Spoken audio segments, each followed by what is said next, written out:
filet de poulet entier. Cuisiné tartare. La crème brûlée.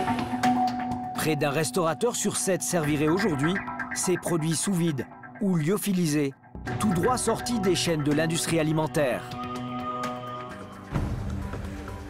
Une pratique contre laquelle se bat le restaurateur parisien Xavier de Namur. Il a accepté de nous donner quelques astuces pour distinguer le vrai fait maison du faux. Et une fois encore, ça commence par la lecture du menu. Bon, on a quand même tous les classiques, moelleux au chocolat, tarte fine, tiramisu, la crème brûlée, etc. Pour Xavier, une carte trop bien remplie, c'est suspect. Finalement, on ne sait pas trop, il y a beaucoup de choses quand même. Donc, est-ce que la taille de la cuisine, est-ce qu'on peut tout faire sur place? On ne peut pas savoir, c'est aller tester. Notre enquête se poursuit en caméra discrète et nous passons commande. Bonjour. Bah, je vais prendre ça, moi, le filet de bœuf du Corset, pomme campagnarde. Allez, c'est. Et le suprême de poulet. Suprême de poulet. Très joli. Très bien. Et voilà, et puis super. Super, très bien. Alors que nous sommes en plein coup de feu de midi, nos plats vont arriver à peine 10 minutes plus tard. Pour Xavier, ce n'est pas une bonne nouvelle, plutôt le signe que tout est préparé d'avance.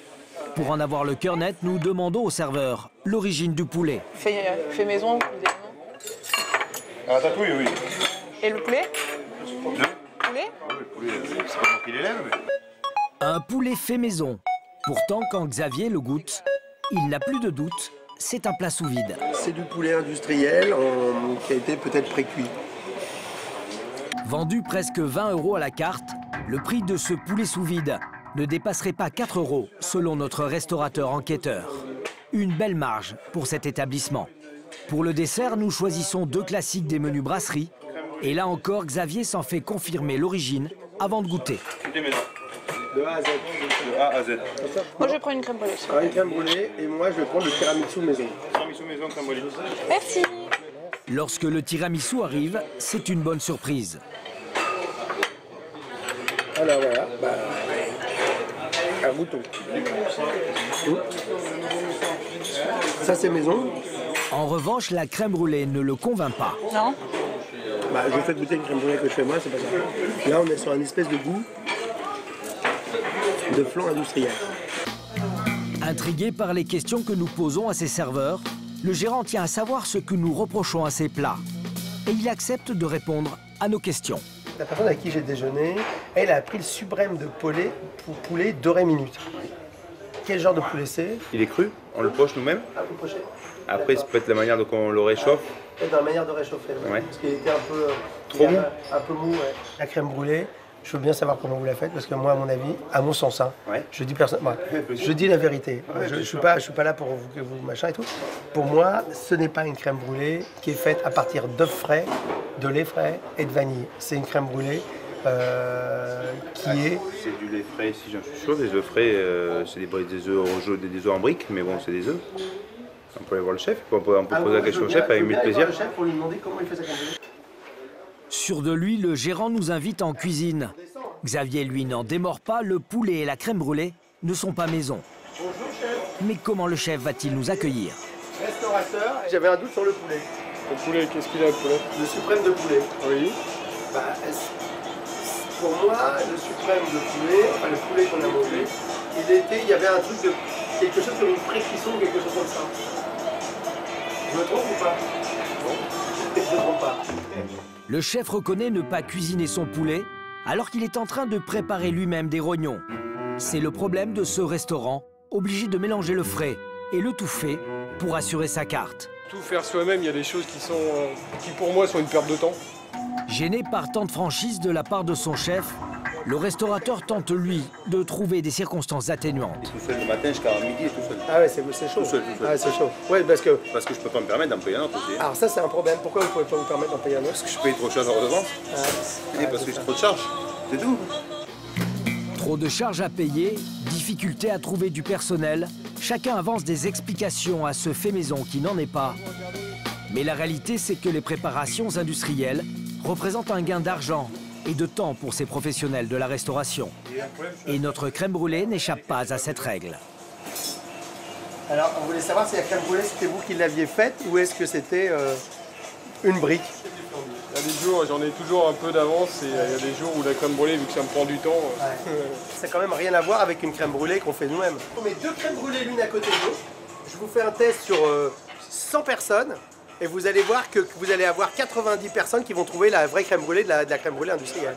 Je ne tiendrai pas le pari à votre place. Piqué au vif, le chef vient de défier Xavier, qui n'entend pas en rester là. 3 jours plus tard, Xavier revient à la brasserie, ses crèmes brûlées maison dans les bras. Pour prouver qu'en servant une crème brûlée industrielle, il y a bien tromperie sur la qualité, Xavier va tester les deux auprès des clients de l'établissement. Et voyons si les clients s'en aperçoivent ou pas. Alors, on va prendre ceux-là aussi. Vas-y, tu peux les défaire. À droite, celle de Xavier. À gauche, celle du chef, préparée grâce à cette recette industrielle. Dedans, il y a du lait entier, de la crème, du sucre, des jaunes d'œufs. Après, il y a du sirop de glucose déshydraté, de l'amidon modifié de tapioca, arôme naturel. Un mélange très loin d'une recette de grand-mère. Alors, là, on va brûler la crème brûlée.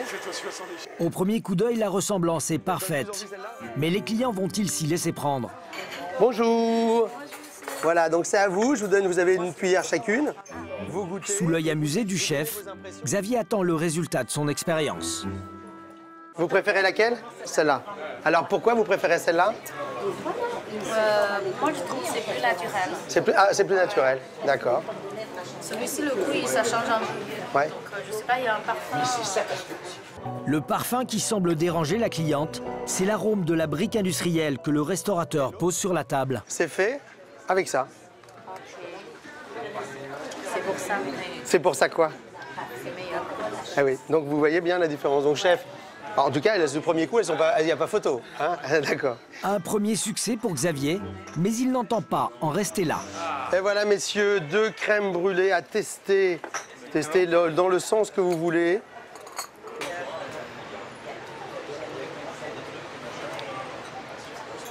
Je préfère celle-ci. Parce que moi, je trouve ça beaucoup plus léger, celle-ci. Je préfère celle-là. Vous préférez celle-là. Alors, pourquoi vous préférez celle-ci? Celui qui préfère celle-là, il a mangé une crème brûlée avec de la crème en fleurette, des œufs bio, du sucre et de la vanille. Et vous, ce que vous préférez, c'est une crème brûlée toute faite, industrielle. Ah, mais on a le choix d'aimer. Cette fois, la démonstration de Xavier n'est pas probante. La recette industrielle a un adepte. Mais le test prouve au moins une chose, l'appellation fait maison, fait vendre. D'accord.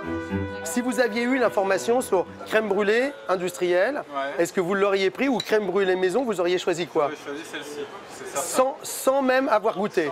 Même que vous préférez pourtant l'industriel en fait. Pari finalement gagné pour Xavier. Sur 4 clients, un seul a préféré le dessert industriel. Ce qui n'empêche pas le chef de ce restaurant de continuer à servir de temps en temps ces crèmes brûlées en briques. Il faut dire que pour tous les cuisiniers et les restaurateurs, la tentation est grande de céder à la facilité. Surtout quand ils reçoivent tous ces catalogues de produits alimentaires industriels. Ah bah tiens, c'est drôle ça. Oui, apparemment ils vendent des omelettes. Pour fendeur de ce genre de gastronomie, Xavier est toujours surpris de découvrir certaines des 3000 références proposées. Les poulets, les pintades, les poissons, marmite de poisson en bouillabaisse. Vous avez tout, tout est prêt. Meringue généreusement talochée à la main, tatin de légumes et sa qualité du fait maison. Carottes maraîchères comme à la maison. Ce qui énerve Xavier, ce sont toutes ces appellations avec lesquelles jouent ces catalogues pour séduire les cuisiniers. Eux, ils le vendent comme ça, le restaurateur, il le sait. La tromperie, elle est quand le restaurateur le présente comme si c'est lui qui l'avait fait. Même quand ils font les photos, vous avez les vrais fruits, tout ça à côté. C'est beau, c'est authentique et tout. Moi, ce que je veux voir, c'est derrière tous les produits. Qu'est-ce qu'ils ont vraiment mis? Et quand vous l'avez, le vrai sachet, vous le retournez, vous apercevez qu'il y a plein d'additifs, plein de colorants et tout. Puis c'est pas bon. Souvent, ça n'a pas de goût. Alors comment et par qui ces recettes sont-elles réalisées? Dans la restauration, le sujet reste tabou. Côté industrie alimentaire, aucun des fabricants que nous avons contactés n'a accepté de nous recevoir. Comme dit hier par téléphone, je me suis entretenu avec ma direction et nous ne donnerons malheureusement pas une suite favorable à votre demande. Notre enquête nous conduit finalement en Corrèze. Cette entreprise est la seule à avoir accepté de nous livrer ses secrets de fabrication. Ici, les desserts sont surgelés et approvisionnent les restaurants, à commencer par cette charlotte aux poires, présentée sur catalogue. Le patron des lieux s'appelle Gilles. Cette usine, il la dirige depuis 20 ans. Malgré une opération du larynx qui l'empêche d'articuler, il est très fier de nous parler de ses desserts particulièrement alléchants. Un vrai savoir-faire. Traditionnellement, comme partout, nous trouvons des profiteroles. Nous avons également des entremets individuels, des allumettes, fraises des bois, croustillants chocolat ou chocolat Grand Marnier. Petit carré ambassadeur, poire ou pêche. Fondant, profiterole, Paris-Brest, ce pâtissier de métier s'est spécialisé dans les classiques de notre gastronomie. Et ce n'est pas par hasard. C'est la grande mode de retour aux sources aussi. C'est des produits aussi coup de cœur, qui rappellera notre enfance. Pour surfer sur cette tendance, selon lui, certains de ses concurrents n'hésiteraient pas à jouer sur les détails qui font la différence. Oui, je sais que certains fabricants de tartes ont mis justement le doigt là-dessus, ou font exprès de faire des tartes un peu irrégulières et qui ne se ressemblent pas, justement pour rappeler l'esprit fait maison. Un fait maison qui se fabrique ici en blouse et en masque stérile. Pour nous montrer comment sont réalisés ces desserts, Gilles doit se soumettre à des conditions d'hygiène draconiennes. Premier nettoyage des mains avec du savon bactère ici, qui tue à peu près à 98% toutes les bactéries. Bonjour. Mais la véritable obsession de Gilles, ce sont ses coûts de production. Pour les faire baisser, ce patron a trouvé des astuces. Il nous amène dans un entrepôt accolé à son laboratoire, sa caverne d'Ali Baba. Derrière ce rideau en plastique est stocké un trésor. Toutes ces matières premières. Sur ces palettes et dans ces sacs, des tonnes de sucre, de farine et de chocolat. Le fait de prendre des matières premières en grande quantité nous permet d'avoir un coût bien inférieur à celui d'un artisan. Quand nous prenons du sucre, nous en prenons 80 à 100 tonnes par an. Étonnamment pour un fabricant de pâtisserie, ici aucun produit frais, que des conserves ou des aliments lyophilisés. L'autre secret de Gilles pour réduire les coûts. Mais celui-là, il préférait ne pas l'ébruiter. Ça, là, quelque chose d'intéressant, la poudre de lait. C'est quoi? Ils vont dire, en poudre de lait, c'est dégueulasse, ils vont mieux utiliser du lait. C'est quoi la poudre de lait? Ben, c'est du lait déshydraté. Et pourquoi vous utilisez ça? Parce que c'est moins cher et plus pratique. À côté de ces matières premières, notre regard est attiré par une série d'étiquettes. Acide citrique, arômes, émulsifiants, tout ça fait plus penser à un laboratoire chimique qu'à une pâtisserie. Et Gilles va livrer un de ses secrets de fabrication. C'est quoi? C'est l'émulsifiant. Ouais, c'est faut pas dire. Ah. Tu fais une chantilly traditionnelle à la maison, de ça, tu développes ça, tu mets un peu d'émulsifiant, tu développes comme ça. Ça met de l'air. De l'air au prix de la chantilly. Retour dans le laboratoire de Gilles. Quotidiennement, 15 000 desserts sortent de ces chaînes de fabrication. Et chaque jour, c'est un gâteau différent. Cette fois-ci, la charlotte aux poires. Et tout commence ici, dans cette grande cuve, où sont jetés tous les ingrédients de la recette de cette charlotte industrielle. De l'émulsifiant, de l'arôme poire et de la purée de poire et de l'appareil au lait. L'appareil, c'est un mélange de lait, de sucre et de gélatine. Ensuite, 20 personnes se relayeront pour assembler le biscuit avec la préparation.